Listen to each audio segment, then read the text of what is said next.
Assalamualaikum warahmatullahi wabarakatuh. Bagaimana kabarnya mahasiswa sekalian? Semoga kita semua dalam keadaan sehat. Berjumpa lagi kita pada materi geometri bidang. Nah, pada video yang lalu kita sudah belajar mengenai postulat kekongruenan dan kesebangunan. Apa manfaatnya kita mempelajari konsep-konsep tersebut? Nah, kita akan menggunakannya dalam pembuktian matematika. Dengan demikian, setelah menonton video ini, kalian diharapkan mampu menyusun pembuktian matematika dengan menggunakan alasan yang logis dan dapat dipertanggungjawabkan. Melalui 3 contoh pada video ini, kita akan belajar bagaimana menggunakan postulat SAS, ASA, dan SSS dalam menyusun langkah demi langkah pembuktian dalam matematika. Mari kita mulai dari contoh yang pertama. Nah, sebelum kita masuk ke dalam contoh, saya ingin menjelaskan bahwa kita akan menggunakan teori Van Hill. Berdasarkan penelitian yang saya lakukan, penerapan teori Van Hill berpengaruh positif dalam pemecahan masalah geometri mahasiswa. Apa itu teori Van Hill? Perhatikan gambar berikut. Nah, ini adalah 5 tingkatan berpikir Van Hill. Yang pertama adalah tingkat 0 yaitu visualisasi, kemudian tingkat 1 analisis, tingkat 2 abstraksi atau pengurutan, tingkat 3 deduksi, dan yang terakhir tingkat 4 keakuratan atau disebut dengan rigor. Nah, mari kita mulai menyusun pembuktian matematika melalui contoh 1 berikut ini. Perhatikan gambar berikut. Diketahui titik M merupakan titik tengah ruas garis AB dan CD. Nah, buktikan garis AD sejajar dengan garis BC. Nah, kita mulai dari level 0 yaitu visualisasi. Sebelum membuktikan, amati dulu gambar dan informasi yang diberikan. Jangan langsung mencari jawaban. Biasakan memahami situasi terlebih dahulu. Kemudian kita lanjut ke tingkat 1 yaitu analisis. Sekarang kita identifikasi sifat-sifat yang diketahui.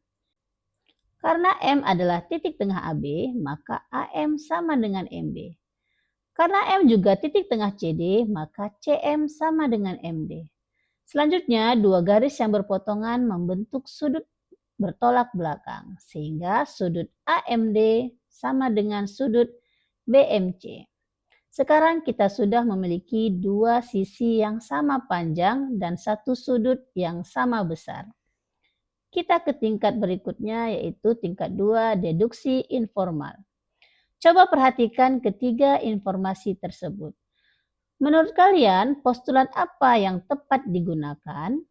Kita memiliki dua sisi dan satu sudut apit yang sama. Jadi syarat yang terpenuhi adalah postulat SAS.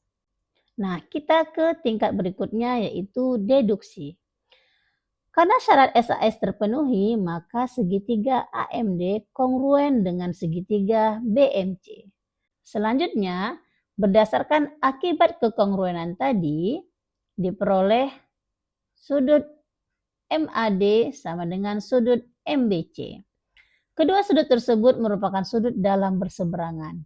Berdasarkan teorema garis sejajar, jika sudut dalam berseberangan sama besar, maka garis AD sejajar dengan garis BC.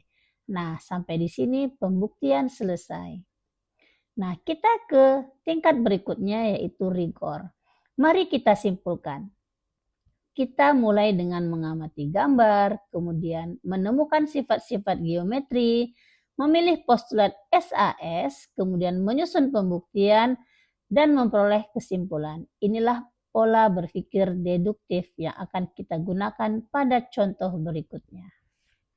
Nah, itu dia tadi contoh penerapan postulat SAS dalam pembuktian matematika dengan mengintegrasikan langkah-langkah teori Van Hill. Kita masuk ke contoh yang kedua, yaitu sebagai berikut. Perhatikan gambar. Diketahui ruas garis RP merupakan pembagi sudut QRS dan juga pembagi sudut QPS. Yang akan kita buktikan adalah RQ sama dengan RS.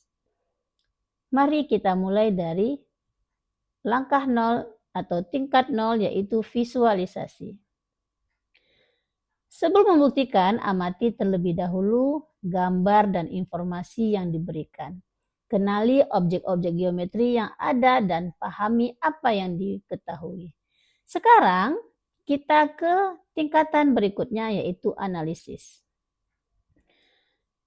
Karena RP membagi sudut QRS, maka sudut QRP sama dengan sudut PRS.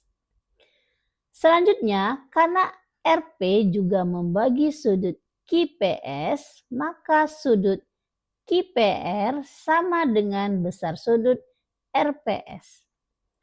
Kedua segitiga juga memiliki sisi RP yang sama, sehingga RP sama dengan RP, yaitu berdasarkan sifat reflektif. Sekarang kita memiliki dua sudut yang sama dan satu sisi yang sama. Kita ke tingkat berikutnya yaitu deduksi informal. Sekarang hubungkan semua informasi tersebut. Menurut kalian, postulat apa yang paling tepat digunakan? Karena kita memiliki dua sudut dan satu sisi apit yang sama, maka syarat yang terpenuhi adalah postulat ASA. Nah, kita masuk ke tingkatan berikutnya yaitu deduksi. Karena syarat ASA terpenuhi, maka segitiga QRP kongruen dengan segitiga SRP. Selanjutnya, berdasarkan prinsip kekongruenan atau akibat kekongruenan tersebut, sisi-sisi yang bersesuaian memiliki panjang yang sama. Dengan demikian diperoleh RQ sama dengan RS, sesuai dengan yang diminta pada soal. Sehingga pembuktian ini selesai. Nah, kita ke tingkatan berikutnya yaitu rigor. Dari contoh ini, kita belajar bahwa pembuktian dapat dimulai dari hubungan antar sudut. Prosesnya tetap sama, yaitu kita mulai mengamati gambar, kemudian menganalisis sifat-sifatnya, memilih postulat ASA, kemudian menyusun pembuktian, kemudian menarik kesimpulan. Pola berpikir inilah yang perlu kalian biasakan saat mengerjakan soal pembuktian. Nah, itu tadi contoh kedua, kita sudah melakukan pembuktian. Apakah kalian sudah mulai terlatih dalam melakukan pembuktian matematika? Nah, untuk menambah kemampuan kalian dalam pembuktian matematika ini, kita lanjut ke contoh yang ketiga. Sekarang kita masuk ke contoh yang ketiga. Pada contoh ini, kita akan menggunakan postulat SSS. Perhatikan gambar pada layar. Diketahui ruas garis LA sama dengan PS dan LS sama dengan PA. Kedua segitiga juga memiliki sisi AS yang sama. Yang akan kita buktikan adalah garis LA sejajar dengan garis PS. Kita mulai dari tingkatan 0 yaitu visualisasi. Sebelum kita mulai pembuktian, amati terlebih dahulu gambar dan informasi yang diberikan. Kenali ruas-ruas garis yang diketahui sama panjang dan tentukan segitiga yang akan dibandingkan. Kemudian kita masuk ke tingkatan 1 yaitu analisis. Sekarang kita analisis sifat-sifatnya. Dari soal diketahui LA sama dengan PS dan LS sama dengan PA. Kedua segitiga juga memiliki sisi AS yang sama, sehingga berlaku AS sama dengan AS, yaitu ini merupakan sifat refleksif. Sekarang kita memiliki 3 pasang sisi yang sama. Oke, kita ke tingkatan yang kedua dari teori Van Hill yaitu deduksi informal. Sekarang kita hubungkan ketiga informasi tersebut. Menurut kalian, postulat apa yang tepat digunakan? Karena diketahui 3 pasang sisi yang sama panjang, maka syarat yang terpenuhi adalah postulat SSS. Kita ke tingkatan yang ketiga dari teori Van Hill, yaitu deduksi. Karena syarat SSS terpenuhi, maka segitiga LAS kongruen dengan segitiga PSA. Selanjutnya, berdasarkan akibat kekongruenan tersebut diperoleh sudut LAS sama dengan sudut PSA. Kedua sudut tersebut merupakan sudut dalam berseberangan. Berdasarkan teorema garis sejajar, jika sudut dalam berseberangan sama besar, maka garis LA sejajar dengan garis PS. Dengan demikian, pembuktian selesai. Nah, tingkatan terakhir pada teori Van Hill yaitu rigor.